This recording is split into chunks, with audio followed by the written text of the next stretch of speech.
کیا ہوا، میں آپ کو دو تین چیزوں کی طرف آپ کی میں اور قوم کی توجہ چاہتا ہوں۔ سب سے پہلا یہ ہے کہ کل جو ارشد شریف شہید کے حوالے سے کسٹوڈیل ٹارچر کی جو فوٹیج آئی ہے اور جو معلومات سامنے آئی ہیں، اس پہ شہباز شریف کو اور اس کی کابینہ کو ریزائن کرنا چاہیے۔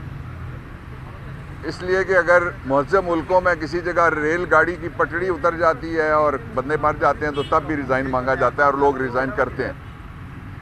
یہ حکومت پہلے دن سے لے کے کل تک کہتی آئی ہے مسلسل کہ وہ کینین پولیس کی غلطی سے مارا گیا ہے۔ اب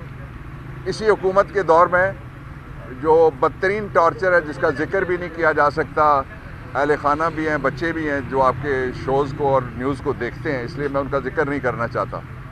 جو دکھایا گیا ہے وہ اس نے پورے پاکستان میں ایک غم و غصے کی لہر دوڑا کے رکھ دی ہے۔ ریاست آرٹیکل 9 کے مطابق اس بات کی ذمہ دار ہے، اور ریاست کے مینیجرز،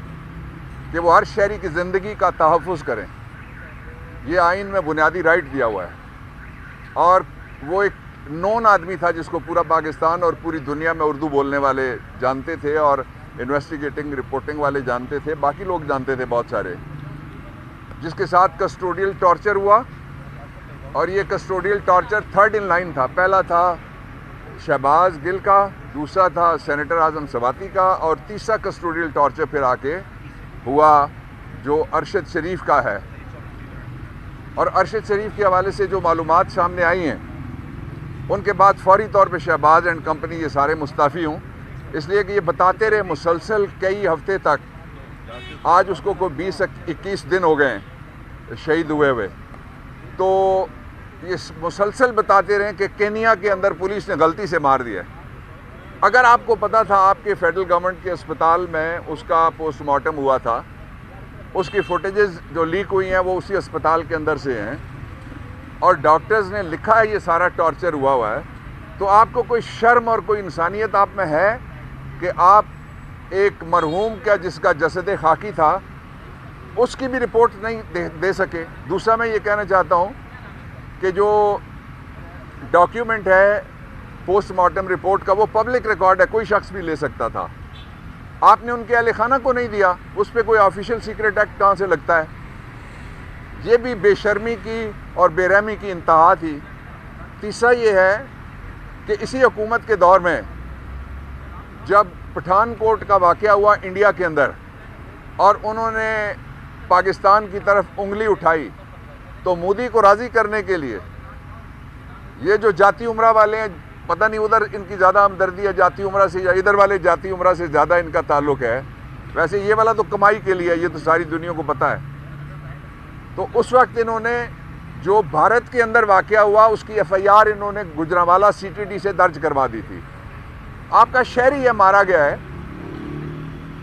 آپ کا صحافی ہے مارا گیا ہے، فریڈم آف ایکسپریشن کا قتل ہوا ہے پاکستان میں، اور آپ اس کی ایف آئی آر کیوں نہیں کر رہے؟ اب تو اس کو بھی بتائے ہوئے رات گزر گئی ہے کہ ٹارچر ہوا ہے، آپ ایف آئی آر درج کریں، اور ایف آئی آر نہیں درج کر سکتے تو پھر آپ استعفیٰ دیں۔ تیسرا یہ ہے کہ عمران خان صاحب کی ہدایت پہ آج ہم نے جو اقوام متحدہ کے سیکرٹری جنرل ہیں اور جو ڈیپٹی سیکرٹری جنرل ہیں اور جو ایچ آر ڈپارٹمنٹ کی خاتون ہیڈ ہیں، ان کو ہم لیٹر بھیج رہے ہیں کہ یہ جو شاہکار ہے ایک آئی جی، اس کو اپنے ایڈوائزر کے طور پہ وہ نہ لیں، یہ ال اور پور چوائس ہے، اس لیے کہ ایسا شخص جو اپنے ملک میں سابق پرائم منسٹر کو سیکیورٹی نہیں دے سکتا، ایسا شخص جو اپنے ملک میں کیمروں کے سامنے قتل ہونے والے 3 معصوم بچوں کے باپ کے گھر نہیں جا سکتا، ایک ایسا شخص جو 5 دن تک ایف آئی آر نہیں کر سکتا، اور ابھی تک ایف آئی آر نہیں ہوئی، جو ایک ایسا شخص جو مظلوم کے کہنے کے اوپر اس کی کمپلینٹ پہ ایف آئی آر نہیں درج کر سکتا، اور ایک ایسا شخص جو کرائم سین کو پروٹیکٹ کر کے وہاں جو ballistic evidence, forensic evidence, circumstantial evidence اور دوسری شہادتیں تھیں ان کو ضائع کرتا ہے، وہ اقوام متحدہ کو کیا ایڈوائز کرے گا کہ ساری دنیا کے اندر وہ پولیسنگ وہ ٹھیک کر دے گا؟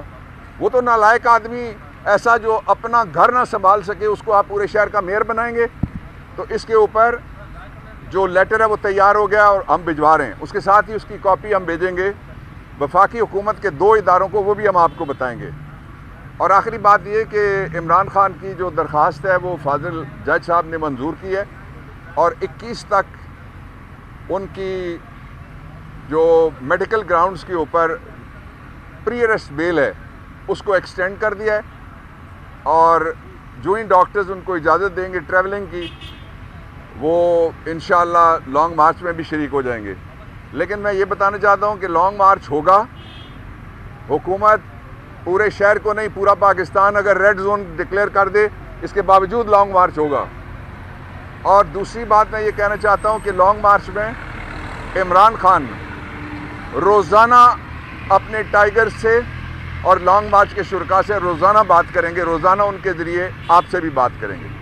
Thank you.